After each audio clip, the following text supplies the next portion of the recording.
Thank you very much, Paul. Thank you, everybody. Hello. My name is Allan, and I'm an alcoholic.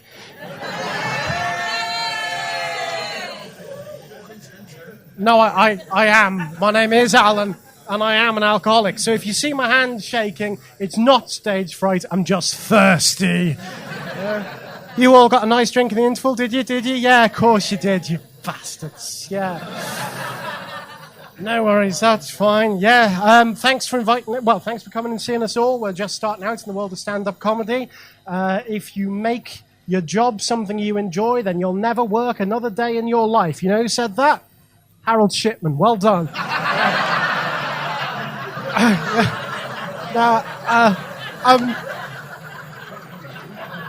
I'm sorry if I seem a bit spacey, but I've been up half the night arguing with those far-right retards who were marching the other day in London. Did you see them? Tommy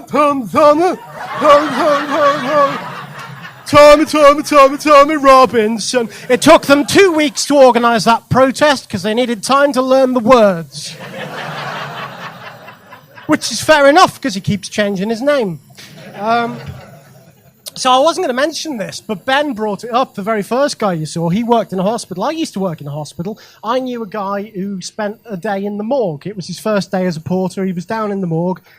It was quite a late shift. It was getting dark. And as Ben said, you know, gases build up inside things and they have to find a way out. I don't know if you know this, but corpses rot. And the gases build up inside them. Sometimes they twitch or they make a little movement. This guy was doing his first evening shift in the morgue, and the corpse that was on the slab behind him, no word of a lie, it sat up behind him. He turned round and the corpse was sitting up on the slab, so he did what I would have done, what any one of us would have done, ladies and gentlemen. He punched that dead cunt! Right in his fucking face! Get back down! Boom! That's what you'd have done, isn't it, Tomo? Fucking right it is. Fucking right it is. Don't have a go with Tomo, he's sound. You and Zara, you make a really cute couple. And Zara, congratulations. I don't know if anybody's ever said this to you, but you are really punching below your weight. Well done. Well done. You're not short of a quid, are you, mate? Blimey. Congratulations. Now, see, I'm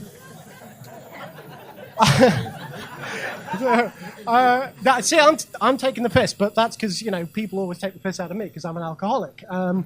And I've been an alcoholic for a long time. When I met my wife, she knew by then I was an alcoholic. In fact, when we first went out, she used to bring me breakfast in bed in an ice bucket with the cork out. But after a while, she decided she wanted to help me, and so she arranged for me to pick her up from work.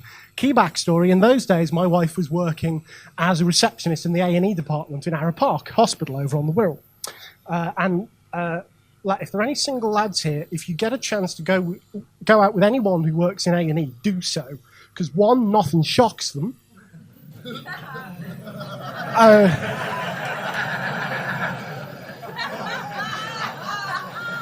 And two, they never run out of funny stories. Usually about blokes who've walked into A&E with something ridiculous shoved up their arse. Yeah, you've been here before. Yeah. The first story she told me about was a guy who had a baked bean can stuck up himself, and I assumed she meant like a single man's, like a 125 gram happy shopper, single widower, child molester, psychotic kind of, but no, it was an entire can of baked beans. I mean, he was obviously a family man.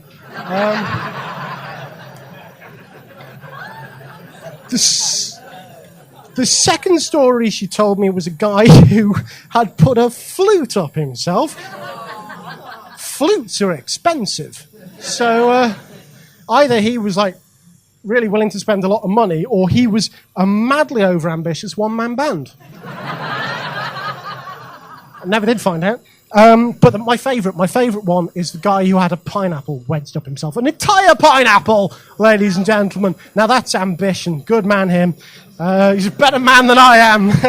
And a wider one.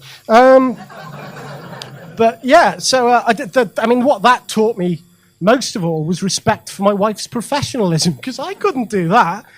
If some bloke came up to me behind a reception desk and went, with the leaves trailing along the floor, like, "Excuse me, love, I think I need a doctor."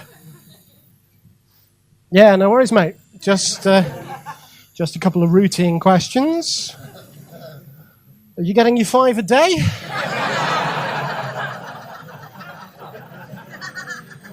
Tracy, have we got anything for a pineapple up the arse?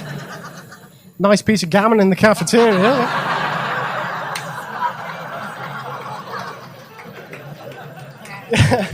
I used to call that the pineapple Brexit story, on account of, nobody's saying don't stick a pineapple up your arse, but if you do, for fuck's sake, have a plan to get it out again. Christ almighty. But yeah, so she took me to A&E because she wanted me to meet this particular character.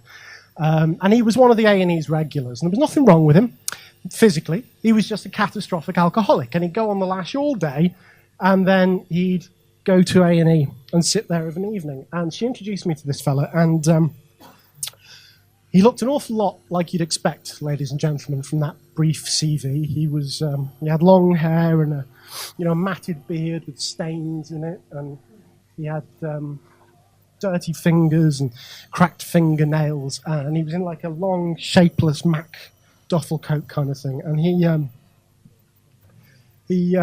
just like you, mate, just like you. And he stank, ladies and gentlemen. He absolutely stank. And part of the reason he stank is because he was sat in a puddle of his own urine. So I wouldn't lean that close to him if I were you, look. He was sat in a puddle of his own urine, ladies and gentlemen, and one of the kind nurses had bought him a chocolate bar from a vending machine, and he was sat there nibbling on this chocolate bar in a puddle of his own piss. And I kid you not, ladies and gentlemen, he was the happiest man in that entire waiting room. He was looking at all the fucking idiots who've maimed themselves and going, "You've broke your leg, but I'm pissed. And I've got a boost. Now bring me the paper knickers." So, I've lost an awful lot to my alcoholism. I've lost relationships, girlfriends, I've lost jobs. I've got a criminal record. This is true. Doesn't go with the voice, does it? But yes, I've got a criminal record. It's not even for white-collar crime. I don't know what I was thinking.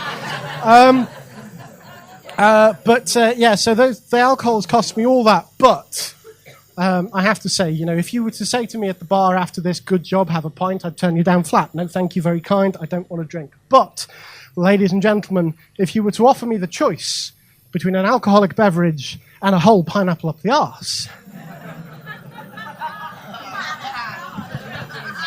then all I could say to you, ladies and gentlemen, would be, well, bottoms up.